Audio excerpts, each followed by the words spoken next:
These divers weren't looking for survivors. The tugboat had been lying upside down on the Atlantic seabed for almost 3 days. They had entered the wreck to recover bodies. Then the diver saw a hand. He's alive, he's alive. Okay, keep him there.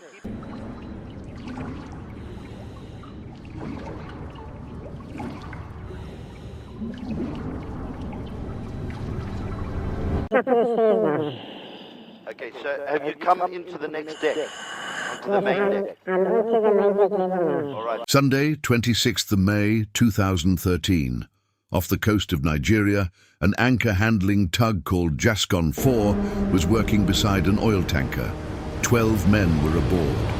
Nothing about the morning suggested that within minutes, almost all of them would be dead. One of the crew was 29-year-old cook Harrison Okene. Harrison had started his morning like countless mornings before. He switched on the galley equipment and began preparing breakfast for the crew. Then he walked to the toilet. Shortly before 5 in the morning, Harrison made his way through the accommodation corridor. Outside, the Atlantic was becoming increasingly violent. Inside the tug, Harrison had no idea what was about to happen. Then the entire world moved. Jascon 4 began to roll. Harrison was thrown across the tiny bathroom as equipment tore loose around him. The lights disappeared, and water began pouring into the vessel. Harrison forced his way out into complete darkness. Somewhere ahead, members of the crew were trying to reach an escape hatch. Then another surge of water tore through the corridor. Harrison saw men ahead of him being swept away. The obvious decision was to follow them. Instead, Harrison turned back. Above Harrison, the surface was disappearing. Jascon 4 continued downward, 10 meters, 20, 30. Then the vessel hit the seabed, 100 feet beneath the Atlantic. Inside the wreck, almost every familiar reference had vanished. Floors were ceilings, ceilings were floors. Harrison was swept into another compartment, but this room hadn't completely flooded. Above the water was something that would keep him alive. A pocket of trapped air. Harrison raised his head and breathed. At first, Harrison could still hear the others. Voices traveled through the steel, men calling somewhere inside the wreck. Harrison listened. Then, one by one, the voices stopped. Eventually, there was nothing but water, steel, and Harrison's own breathing. Harrison knew he couldn't simply wait. He took a breath and entered the flooded passage, searching for a way out. But beyond his air pocket was a maze of rooms and corridors in absolute darkness. Within moments, he became disorientated. His air was running out. Harrison turned back, desperately searching for the tiny pocket that was keeping him alive. Another attempt could kill him. If Harrison became lost in the flooded wreck, he might never find his way back to air, so he improvised. He tied pieces of material together to create a crude guideline. One end remained beside the air pocket. However far he traveled into the darkness, the line could lead him home. But drowning wasn't the only danger. The cold Atlantic was steadily pulling heat from Harrison's body. Remaining in the water would make survival harder with every passing hour. So Harrison began dismantling whatever he could find around him. He built a crude platform above the water. It wasn't comfortable, but it allowed more of his body to stay out of the cold. There was no daylight, no clock, no phone, no way of knowing how long he had been inside. Harrison could do little more than sit, listen, and wait. But the air keeping Harrison alive was changing with every breath. Oxygen wasn't his only problem. Every exhalation released carbon dioxide into the tiny enclosed space. Slowly, the atmosphere around him was becoming more dangerous. Harrison couldn't see it, he couldn't measure it, but another invisible clock was running. Then Harrison heard something different. A vibration, machinery, movement traveling through the steel. Harrison listened carefully. After hours alone in the darkness, somebody was above him. Harrison struck the hull. Again, again, again. He stopped and listened. Nothing. The machinery began to move away. Harrison struck the steel one final time. Nobody answered. Much later, Harrison noticed something in the darkness. At first it was barely visible, then it disappeared. A moment later, it returned. After more than 2 days trapped beneath the Atlantic, Harrison was looking at something he had almost stopped expecting. Light. Outside Jascon 4, professional divers had begun entering the wreck, but they were no longer expecting to find survivors. They were recovering bodies. One diver slowly moved through the flooded corridors. His helmet light swept across steel, debris, and darkness.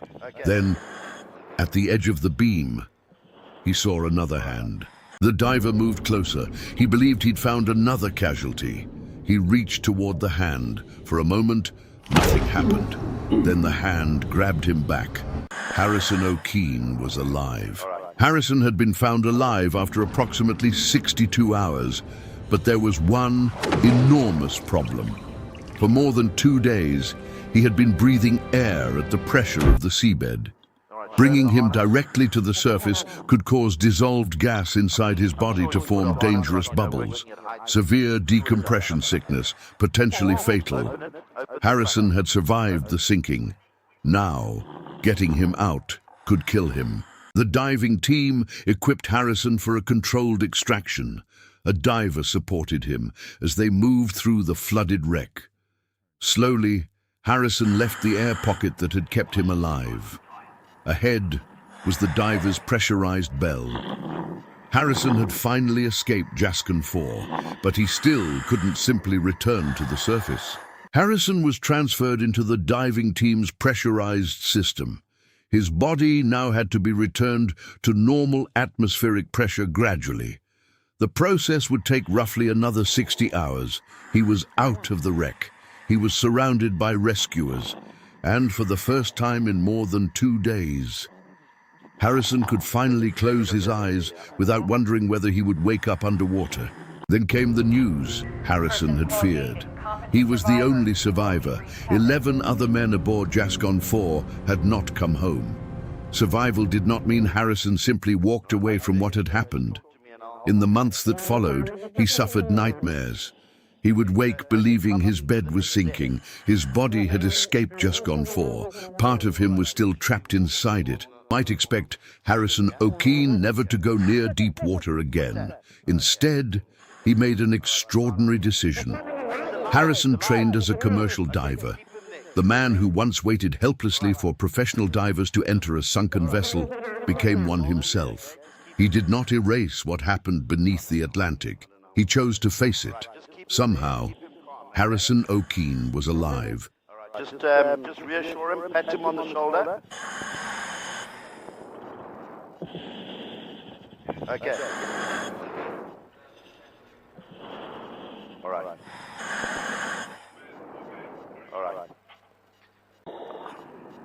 All right, show him the harness. Put this one on. I'm sure he's put a harness on, you know, working at heights. He would have done something like that. Put your leg. Open it, open the front.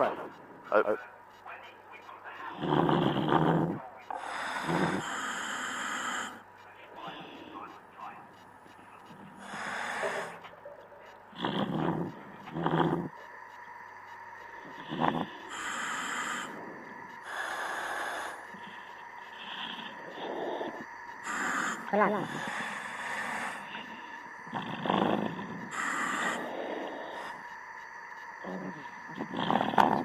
Leg's got to go through there, yeah. That's it. Could he not put that overall in? That was flying around.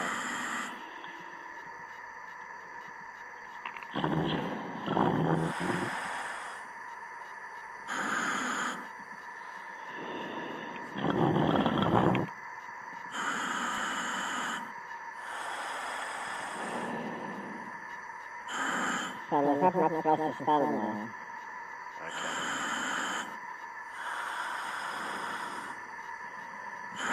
Yeah.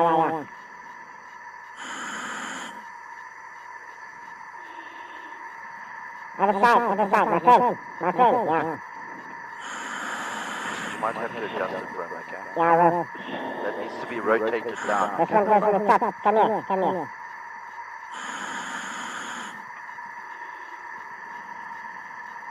Who's free flowing? I think it's the bell. Okay.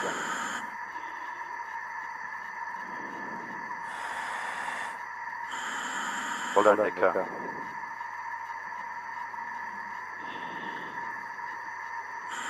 Just dress him nicely. Put that tag away. That's it. Tighten the bottom one.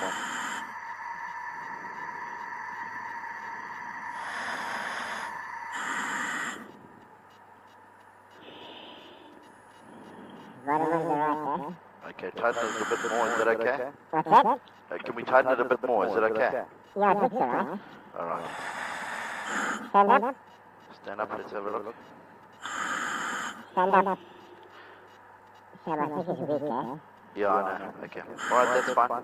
Put him down again. I took so. Oh, those leg straps okay? Yeah. Okay. All right. Tell him to keep drinking your water. Where's his water? Where's the water? Drink it, buddy. Drink it. He hasn't drunken much, eh? No, it's almost finished. Oh, he's almost finished it. Okay, sorry. All right, tell him. What's wrong with him? He says it's cold. What's cold? The water. The water's cold. Yeah, he says the water's cold. There was that overall that you. Should we not try and get him in that overall? No, read that. It's going to get stuck everywhere. Okay, all right. We'll leave it at that. All right, get him out of the water. We don't want hypothermia. Go Go back up there.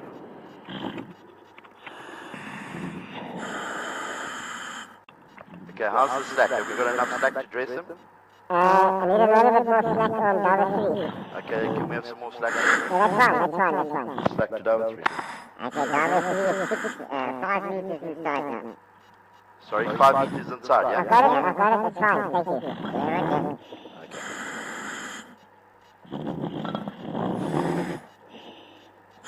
Just help. Alright, he's got hot. See, if we had an overall, we could stuff the hot water thing in there.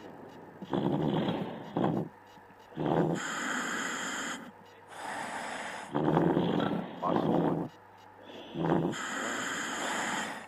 I'm just going to check all your umbilicals. Okay, capsized. He's way ahead. We've got to put his head underwater. Yeah, go. I'm just going to check all your umbilicals, eh? Roger, check your umbilical back to the bell. Check his one as well. Make sure it's not going to catch anything on the seabed, yeah? Okay, so you're only going to go back to the comp wake, okay? When this guy gets to the door, okay? Yeah, roger that. Alright, excellent. I just want to check all the key. Right, let's get that hat on his head so we can reduce the CO2, please. Okay, is his umbilical on around his body like we're diving? Yeah, roger. Okay, hold on.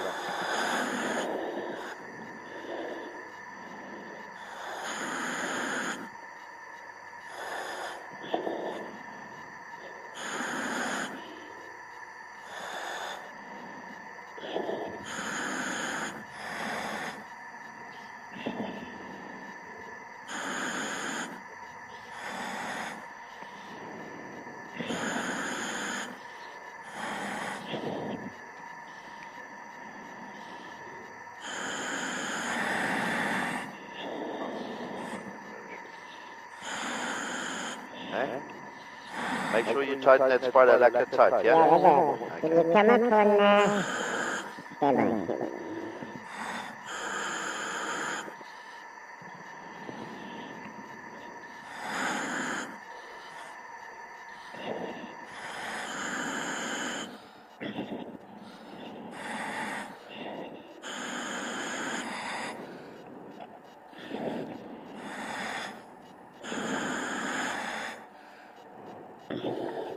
Can you come up on Dover 2, please?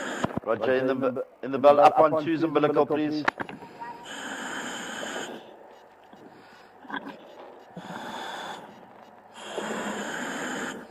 Check the other side. Okay, we'll stop on The the other side, please. other side's loose, yeah? We'll stop on 2. All stop on two, all stop on two.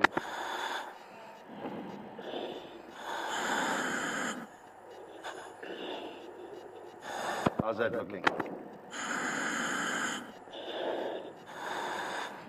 Let me talk to him. Hello, my friend, can you hear me? Okay, listen to me. We're putting the hats on so you can breathe, okay? Alright, now you mustn't panic, eh? You must listen to me, alright? Alright. We're going to take you in the water and we're going to take you to the bell, okay? And then we're going to bring you home, okay? Alright. So now I just want you to keep calm, okay? Are you feeling okay? Are you sore? Have you got any injuries? Okay. Okay. What's your name? Harrison. Okay, Harrison. My name is Colby. Okay, and I'm going to bring you home, okay? And the diver that's helping you now, his name is Nico. Okay, that's Nico, okay? There's another guy on the outside. Free flow his hat so he doesn't get too hot. What is your rank? You're the cook. They always survive. Hold your hands, two hands, hold two hands, okay? Alright. Okay, Harrison, you mustn't take your hat off, okay? You must just breathe nicely, yeah? Okay. Alright, let's go. You hold your umbilical and you listen to me, okay? Alright, we're going now. Put your head underwater and breathe comfortably, okay? Okay, how's that? Are you alright, Harrison? Are you comfortable? Just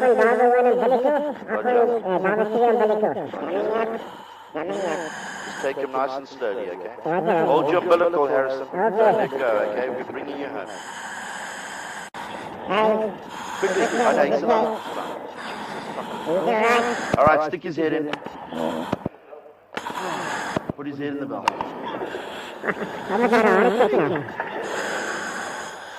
Well, hey, I'm taking the instructions. I mean, Jesus, how am I supposed to... How are you feeling, Harrison? Alright, very good. You scared me there. Alright, you must say Roger when I'm talking to you. Alright, he's in the bell. Let's get him into the bell. Are you able to climb in? Open the flood up so you can climb in. Go open the flood up.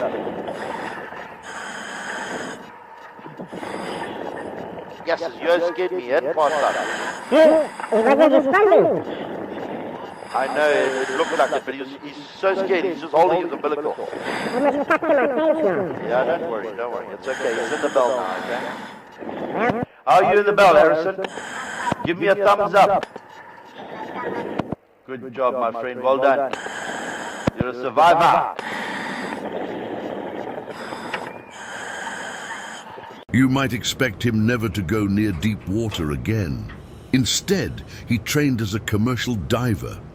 The man who once waited for divers to find him became one himself. Next on Somehow Alive, Christmas Eve, 1971. 17-year-old Julianne Koepske is flying above the Amazon when her aircraft enters a violent storm. Then the plane begins to break apart. Julianne falls thousands of feet toward the rainforest.